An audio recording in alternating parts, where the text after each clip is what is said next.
৩৮ বছর পর বাড়ি ফেরা জবেদ আলীকে জড়িয়ে ধরে ছেলের কান্না, স্বামীকে ফিরিয়ে দিলেন অভিমানী স্ত্রী।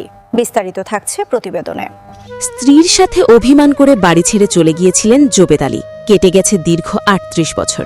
স্ত্রী, সন্তান, পরিবার পরিজনকে ফেলে গোপনে থাকা সেই মানুষটি হঠাৎ একদিন ফিরে এলেন নিজের ভিটায়। এতদিন পর হারিয়ে যাওয়া আপনজনকে ফিরে পেয়ে ছেলেসহ পরিবারের সদস্যরা আবেগে ভেঙে পড়েন। কিন্তু ৪ দশকের কাছাকাছি সময় একা সংগ্রাম করে জীবন কাটানো স্ত্রী রুশিয়া খাতুন স্বামীকে সহজে মেনে নিতে রাজি হননি। ঘটনাটি ঘটেছে মেহেরপুরের গাংনী উপজেলার বামন্দি গ্রামে। সোমবার ১ জুন বিকেলে সাদা চুল দাড়িওয়ালা এক বৃদ্ধ হেঁটে এসে নিজের বাড়ির উঠানে দাঁড়ান। নিজেকে জবেদ আলী বলে পরিচয় দেন। প্রথমে অনেকেই অবাক হয়ে গেলেও পরে ছেলে জাহাঙ্গীর আলম তাকে চিনতে পারেন। মুহূর্তেই বাবাকে বুকে জড়িয়ে ধরে অঝরে কাঁদতে থাকেন তিনি। আবেগঘন সেই দৃশ্য দেখতে ভিড় করেন আশপাশের মানুষ।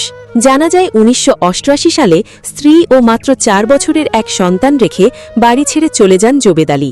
এরপর দীর্ঘ ৩৮ বছরে আর কোনো খোঁজ মেলেনি তার। কেউ বলতেন তিনি মারা গেছেন, আবার কেউ ধারণা করতেন অন্য কোথাও নতুন সংসার গড়ে তুলেছেন। এদিকে স্বামীর অনুপস্থিতিতে একাই সংগ্রাম করে ছেলেকে বড় করেছেন রুশিয়া খাতুন। পরে ছেলে বিয়ে করে সংসার গড়লেও তিনি স্বামীর অপেক্ষাতেই ছিলেন। ছেলের মুখের দিকে তাকিয়ে দ্বিতীয় বিয়ের কথাও ভাবেননি রুশিয়া বেগম।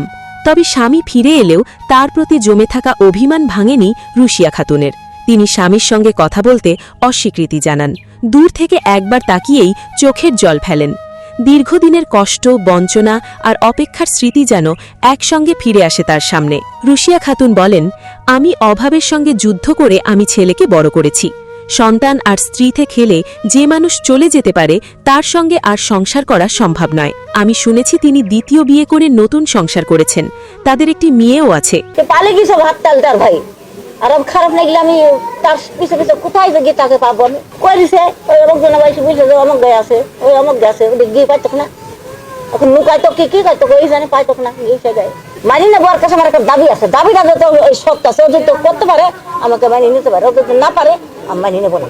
অন্যদিকে জবেদ আলী দাবি করেন, রাগ অভিমানে বাড়ি ছেড়ে অনেক দূরে চলে গিয়েছিলেন তিনি। পরে বহুবার ফিরতে চাইলেও আর্থিক সংকটের কারণে তা সম্ভব হয়নি। তিনি বলেন, মানিকগঞ্জে দিয়ে দ্বিতীয় বিয়ে করি, সেখানে জমি কিনে সংসার শুরু করি।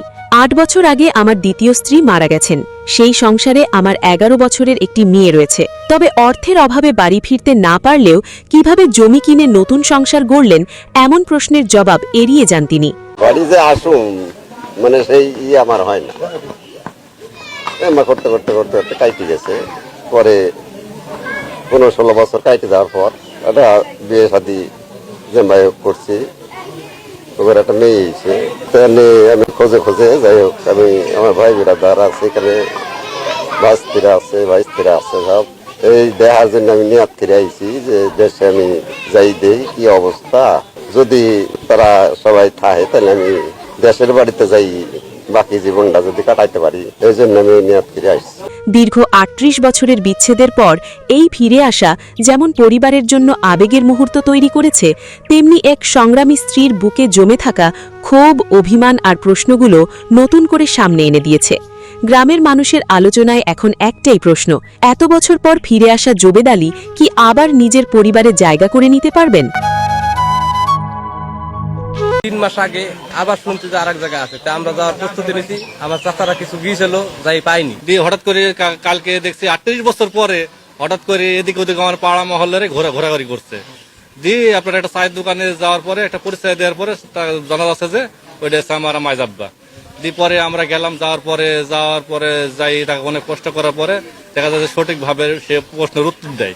দেওয়ার পরে তাকে আমরা তখন বাড়িতে নিয়ে আসি। সে আজ তার সন্তানকে এখনো পায়নি, কিন্তু তাকে সে বাড়ি চলে আসছে।